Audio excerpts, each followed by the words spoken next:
Perkenalkan, kita dari kelompok Hidrosfer ingin membuat lakukan video. Sebelumnya, perkenalkan nama aku Hanifah Fauzia Batubara dari absen 13. Nama aku Naisila Agun Pratomo dari absen 27. Nama aku Chelsea Nadine Spardade dari absen 7. Nama aku Ramadan Ramadiansyah dari absen 8. Selamat menyaksikan! Sekarang saya akan menjelaskan tentang apa itu hidrosfer dan siklus hidrologi. Yang pertama, apa itu hidrosfer? Hidrosfer adalah lapisan air di bumi mencakup air di permukaan dan bawah tanah. Lalu, siklus hidrologi adalah perjalanan air dari atmosfer ke bumi lalu kembali ke atmosfer. Air mengalami penguapan, kondensasi, precipitasi, dan infiltrasi dalam siklus ini. Lalu, apa sih manfaat dari siklus hidrologi itu?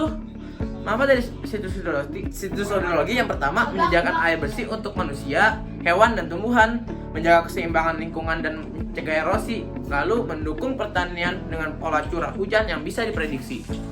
Ya, saya akan lanjutkan ke teman saya. Di sini aku mau menjelaskan siklus hidrologi. Yang pertama itu ada evaporasi. Evaporasi ini penguapan air dari laut, danau, dan sungai. Dia ke atas, lalu disebut dengan kondensasi, yaitu uap air berubah menjadi awan. Lama-lama awan akan berjalan, disebut dengan presipitasi. Awan menjadi hujan dan turun lagi ke bumi. Terus yang keempat ada infiltrasi dan runoff. Air meresap ke tanah dan atau mengalir ke aliran sungai. Terus yang terakhir itu adalah kembali ke laut. Air mengalir ke laut dan proses berulang kembali. Jadi sudah habis dari laut, danau atau sungai, mereka tuh air itu akan menguap ke atas, lalu di awan akan menggumpal dan turun lagi ke bumi. Lalu kita akan beralih ke siklus pendek. Proses dari siklus pendek yang pertama itu ada evaporasi, lalu kondensasi, lalu ada infiltrasi. Yang terakhir ada siklus panjang. Siklus panjang adalah proses peredaran air yang dimulai dari air laut yang menguap lalu terjadi kondensasi di awan. Lalu dari awan ini menaik ke atas dan turun hujan berupa salju di area pegunungan. Nah, selanjutnya ada air bawah permukaan, yaitu air yang meresap ke dalam tanah melalui proses. Yang pertama ada infiltrasi. Air hujan masuk ke dalam pori tanah. Yang kedua ada pergerakan. Air mengalir secara vertikal dan horizontal. Yang ketiga ada pembentukan menjadi aliran bawah tanah atau air tanah. Yang keempat ada interaksi. Air bawah tanah bisa kembali ke permukaan lewat rembesan.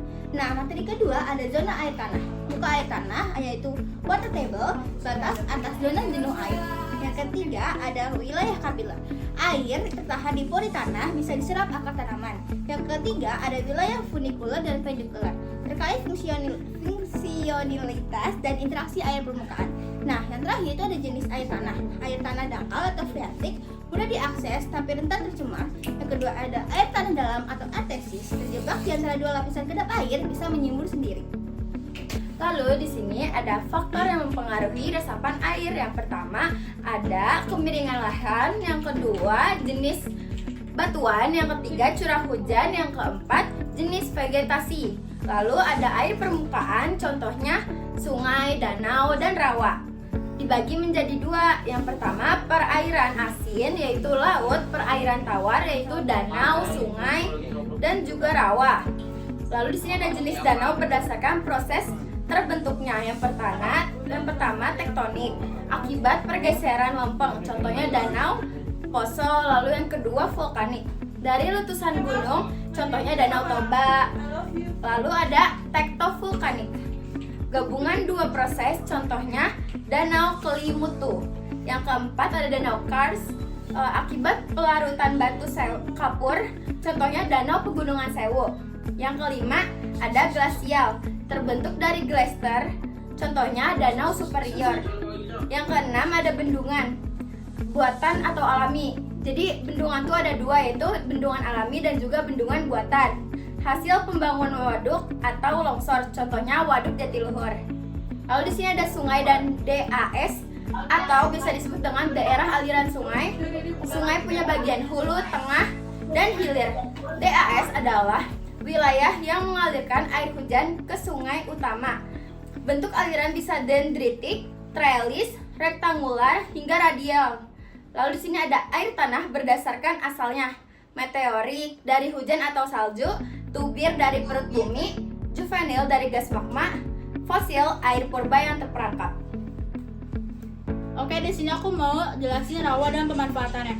Rawa adalah daerah datar yang tergenang air, bisa alami atau karena pasang laut. Jenisnya itu ada 3. Yang pertama itu ada sway, vegetasi besar. Yang kedua ada emas, lumut dan rumput. Yang ketiga itu ada bog, menghasilkan gambut.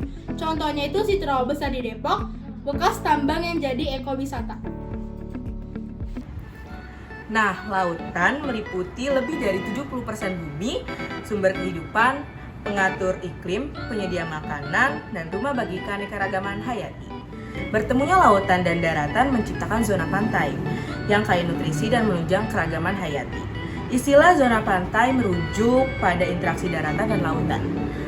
Perairan pesisir seperti hutan hujan laut adalah kawasan paling produktif dan beragam, meliputi estuari, pantai berbatu, padang lamun, mangrove, dan lahan basah.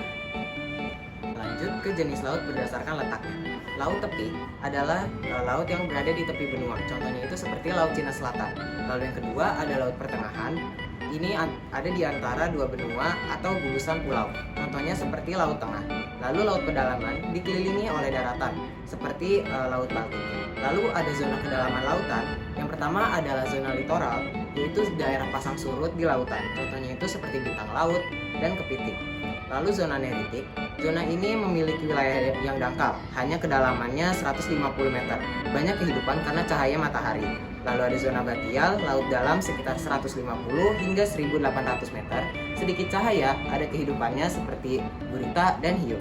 Lalu yang terakhir ada zona abisal, sangat dalam, melebihi dari 1800 meter. Contoh lautannya ini adalah palung Laut Banda. Nah, wilayah dasar laut memiliki morfologi seperti abyssal plain atau cekungan datar, trough atau jurang terdalam, oceanic ridge, pegunungan di bawah laut. Lalu ada seamount and guyot, gunung bawah laut, dan abyssal hill adalah punggung bukit. Nah, warna air laut itu bervariasi. Yang pertama ada warna biru. Warna biru itu terjadi karena sinar matahari bergelombang pendek. Yang kedua ada warna kuning. Warna kuning terjadi karena lumpur yang berwarna kuning terdapat di permukaan lautnya. Terus yang ketiga ada warna hijau. Warna hijau itu terjadi karena lumpur dan plankton dalam jumlah banyak. Terus yang keempat ada warna ungu. Warna ungu ini terjadi karena organisme yang menghasilkan sinar-sinar fosfor. Terus yang kelima ada warna putih. Warna putih itu biasanya tertutup permukaan es. Terus yang keenam ada warna merah. Warna merah itu biasanya ada bintang-bintang kecil yang banyak yang terapung di sekitar permukaan laut. Terus yang ketujuh ada warna hitam. Nah, warna hitam itu terjadi karena ada lumpur hitam di permukaan lautnya. Nah, selain itu ada juga beberapa fenomena laut. Ya, yang pertama itu ada bioluminescence. Nah, itu karena cahaya organisme laut saat terganggu, contohnya di Milky Sea. Terus yang kedua ada arus El Nino. Itu terjadi karena pemanasan suhu Pasifik karena gangguan cuaca. Jadi dia kekeringan. Itu terjadi di Indonesia. Terus ada perbatasan Laut Utara dan Laut Balitik. Itu terjadi karena percampuran air beda salinitas dan suhu. Nah, berikutnya ada gerakan air laut. Yang pertama ada gelombang. Gelombang adalah gerak naik turunnya air laut yang tidak disertai perpindahan massa. Airnya terjadi karena gelombang air laut dipengaruhi oleh kecepatan angin, lamanya angin bertiup, luas daerah tempat angin bertiup, kedalaman air laut, dan adanya getaran kulit bumi di dasar laut. Yang kedua ada arus. Arus adalah gerakan massa air laut dari suatu tempat ke tempat lain dengan disertai massa airnya. Nah, dari arus ini tuh ada arus panas, arus dingin, arus tetap, arus vertikal, dan arus tengah tahun atau arus musiman. Yang ketiga ada pasang surut. Pasang surut terjadi akibat adanya gaya tarik matahari dan bulan terhadap bumi. Nah, berdasarkan terjadinya itu ada dibedakan menjadi dua, yaitu pasang purnama dan pasang parbani.